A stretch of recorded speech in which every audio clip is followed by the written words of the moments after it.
Hello guys, সবাই কেমন আছেন? আশা করছি সবাই ভালো আছেন। আজকে আপনাদের আমি একটি স্থানে নিয়ে যাব, যে স্থান থেকে মানুষ বিকেলবেলা ঘোরাঘুরি করে। ঘোরাঘুরি এক পর্যায়ে এক জায়গায় বসে ফ্যামিলি সহ, বন্ধু বান্ধব সহ কফি আড্ডা দেয়।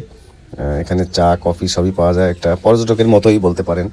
জায়গাটি হলো যশোরের অদূরেই,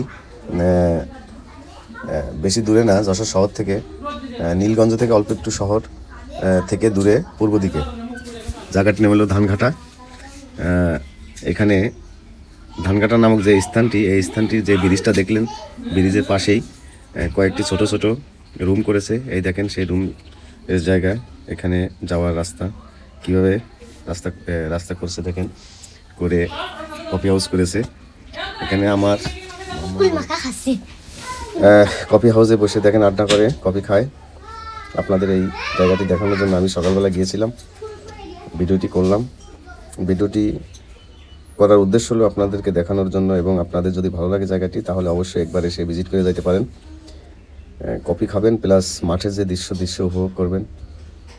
সকালবেলা গিয়েছি, চাষি ভাইয়েরা, চাষারা দেখেন কীভাবে চাষবাস করছে। এই দেখেন মাঠ পুরো কুয়াশা ভরা, মানে খুবই সুন্দর একটি জায়গা। এটি সকালের দৃশ্য। বিকেলের দৃশ্য হয়তো আরও ভালো হবে, কারণ তখন জনসমাগম ভরপুর থাকবে। এবং এখানে এক বড় ভাইয়ের বাসায় আসছিলাম, সে সকালবেলা নিয়ে গিয়েছে। দেখেন একটা জায়গায়, একটা টেবিলে কতজন বসতে পারে? 5 থেকে 6 জন।